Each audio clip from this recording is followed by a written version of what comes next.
Today I'd like to talk to you a little bit about something that I feel is critically essential for people to understand in today's world. What that is the 6 buckets of financial priority. Those 6 buckets, you may have heard of them before. My business partner Scott Asbell has talked about them in the past.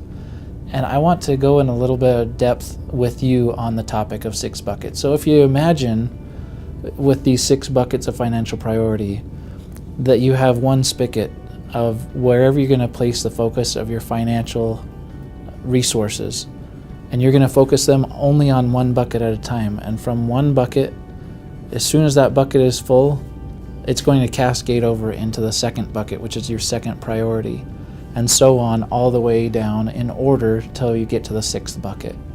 And so I wanted to take some time today to discuss each of those buckets in a little bit more detail and to just describe specifics within those buckets that you might be able to try on for yourself and decide what's right for you and your family. And maybe you'll get some nuggets of wisdom throughout this presentation. So the very first bucket is emergency supplies. A lot of people ask why that's so important, and I promise you at some point in your life you'll thank me if you take this advice. As you start out planning wherever you are right now, and you start planning your life financially for the future, there will be things in your life that are going to come up, whether you plan them to or not, where you're going to appreciate having some of these supplies on hand. It may be something as simple as a power outage that you were able to dip into these supplies and to be able to be a little bit more comfortable in a time of need. It may be something more severe than that. It may be a job loss or a reduction in income that you weren't planning on. Whatever that case might be, the very first thing that I would hope that you would do when you're done watching this video is take an inventory of where you are on your emergency supplies plan. I think that you might consider a whole range of things that you might prepare for, from a simple power outage like I mentioned, all the way up to a major calamity that you might want to have more preparation for. And so to get started in this bucket 1, you need to have a first step. And the first step that I would recommend is that you consider having a 72-hour kit for each member of your family. Just something that if you needed to, I know a lot of times people will call them a bug-out bag. You can go on YouTube and see 100 different videos of different things you might put in your bug-out bag. But in that 72-hour kit, you'll want to have some food and water and just a few things to get through 3 days. The next step I would recommend within this bucket might be considering water storage and some kind of water purification that you could have to last a longer period of time. Also, I would then consider stocking up on a 3-month supply of things that you could have in your pantry of food that your family are really comfortable having around, so that you could be self-sufficient for a 3-month period without really changing your diet any. I know a lot of times children and older folks will actually choose not to eat because they don't like what's on their plate. Thankfully, I'm not at that point yet. The next thing that I would recommend is that you consider getting a full year supply of staple items such as wheat, beans, rice, things that will sustain life for a longer period of time, but that you could have on hand and store them for 25 years or longer if stored properly. And then finally, I would recommend that you consider other supplies that you might need for a full year. Camping gear, cooking supplies, different things that you might need in a more major catastrophe. Again, with this bucket, the idea is not to create fear. I don't intend to bring up every possible thing to worry about. That's unnecessary. But I do find that when people are prepared, they rest easier and they sleep better. So that is bucket number 1 in a nutshell. So bucket number 2 of this financial priority is having an emergency fund. For the average family, I would recommend $3,000. If you have a younger, smaller family, you may not need that much, but I would recommend $3,000 that you have in cash on hand, and start with just having small bills, ones, fives, tens, 20s. When I was a young man, I lived in France for a couple years, and I remember one day that they had a strike and all of the services shut down for about 2 to 3 weeks. And it was amazing to me just how fast everything shut down and how things were off the shelves overnight. If you have ever been to Walmart on a Saturday night, you've probably seen the shelves that have been stripped bare and they're just restocking them. It wouldn't take much of a calamity for the store shelves to be empty. But if you were able to still transact business amongst your neighbors or other businesses, it would be nice to have some cash on hand in case for some reason the financial services of banks were not available for a few days or a longer period of time. So you want to have the means to transact your own business, but another point of this step is to make sure that you're able to wean yourself from any need of relying on credit cards that you may have developed over time. So on to bucket number 3, eliminating consumer debt. At this point, we're going to totally wean you from using credit card debt to live from day to day. This is critical if you imagine yourself already being in a hole. The first thing that I'm going to ask that you do is stop digging. Put your shovel down and let's climb out of this, rather than trying to get cute with different plans that people might suggest of borrowing here and borrowing there. You can't borrow your way out of debt. So at this point, let's just stop any of the digging that's been going on and let's get out of this hole. The way that I recommend to do this, there's a couple different strategies that I've seen different sources recommend. I've seen one recommendation where they suggest that you write down all of your debts in order of the highest interest rate to the lowest interest rate, and you start attacking the first on your list with the highest interest rate possible, and then roll down to the next one, and so on and so forth. Another option that I see as, in my opinion, maybe being more practical just on a day-to-day basis, is I recommend to people that they list all of their debts in order of smallest balance to the largest. What I found that people will see is an emotional momentum that they get as they pay off that first debt and they realize that they're never going to have to pay that bill again. It feels so good to them that it gives them the motivation to keep on going and get to that next debt on their list, and it just snowballs. And the more steam that you get, the easier it is to continue to just pay your minimum payments on all of your obligations, except for the one that you're focusing on to knock out for once and for all. I don't know if you can totally grasp at this point, if you've been in this rut for so long of living paycheck to paycheck and living off of credit cards to be able to meet all your obligations, and whenever an emergency comes up, having to rely on those credit cards. I don't know if you can fully grasp the feeling that you have when you have released yourself from that bondage. I know that you're going to feel great when you get a real taste of the freedom that you can get as you eliminate all consumer debt from your life. It doesn't have to be the way that it has been in the past. You can break that chain of debt and living paycheck to paycheck by following this plan. The fourth bucket is what we call the layoff fund. If you can calculate how much you spend on a monthly basis, and we're going to start with food, housing, utilities, clothing, insurances, other essentials. Maybe you have prescriptions or diapers for a baby, formula, different things that you need to spend on a monthly basis. Some of those things you can stockpile and have those on hand. Other things you're going to need to be able to buy on a regular basis or pay for the cost of those items on a regular basis. So I want you to do now is write down a list of all the things that you spend money for on a monthly basis. that you will need to continue to pay over and over in the future. And then times that by 6, so we get a 6-month supply.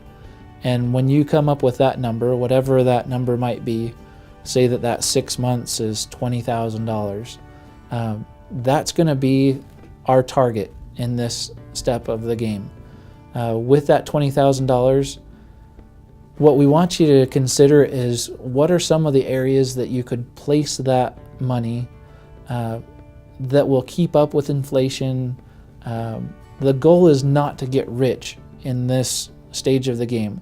The goal isn't to take this money and do something with it that's really fancy, that's going to be high risk and have some major reward, and then you're living fat and happy the rest of your life. The goal with this money is simply just to take that money and put it someplace that is going to maintain its value over time, so that sometime in the future, if you ever needed to dip into this fund, you would be able to go to that fund and it would keep up with the inflation rate. It would be able to still have the same spending power in that day's dollars as you would be able to use that money for in today's money. An example that Scott uses is if you took a gold coin. 100 years ago, you may have been able to take a gold coin and buy a really nice suit of clothes. Today, if you take that same gold coin, you could go into Nordstrom's and you could buy a really nice suit of clothes, the same as you had 100 years ago. Whereas if you took just paper dollars back then, barring some reason that money might be worth something intrinsically, chances are good that paper money is not going to be able to take that same amount of money to buy a suit of clothes today. So back then you might have spent $15, $30, something like that, to be able to buy a really nice suit, whereas today that same suit might cost you $500 or $600. And so when you're looking at the different costs of the same items, you want to have something similar to that gold coin that you'd be able to cash in and be able to buy what you need with it at that time. So some of the things that people choose to do with that money might be collectible art, silver dimes, gold coins, whatever you feel is the best thing for that. I want you to take some time and look into that for yourself. See what matches what you feel comfortable with, and then go with that. And if you are still at a loss, at very least, get this money in cash and put it someplace that you'll have access to it. It might be in some type of a banking institution, or you might choose to have it in cash. That's completely up to you. But just make sure that you consider the amount of money that you're going to need. And if you don't put it in something that's going to appreciate over time, make sure that you're adding to it so that you keep up with what that same 6 months needs might look like. So if ever you were laid off from work, you'd have that money to dip into and still carry on with life as you're looking for other employment. Bucket number 5 is paying off the mortgage. And I want you to look back at all of the things that we've already accomplished to this point. So we've already had our emergency supplies are in place. Our emergency fund of that $3,000 is set aside. We've paid off all of our consumer debt, and also we have our 6-month layoff fund all set aside and ready to go to give us the comfort level that we need to now just attack the mortgage and knock it out forever. There's a lot of people that would say, why would you ever pay off your mortgage? Because of the tax deduction. If you do the math on that, it doesn't make a whole lot of sense.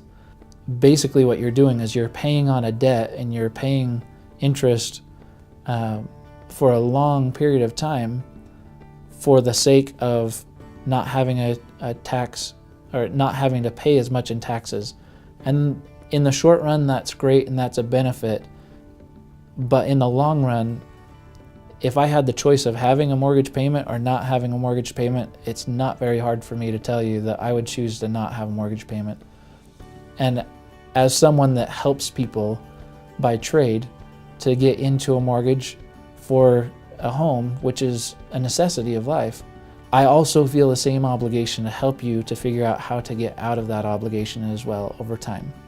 And so one of the questions that I ask my clients often is, if you were to take a 30-year mortgage and pay double payments on that mortgage, say that your payment is $1,000 a month, and you were at a point where you could pay $2,000 a month for that mortgage, how long do you think it would take to pay that off?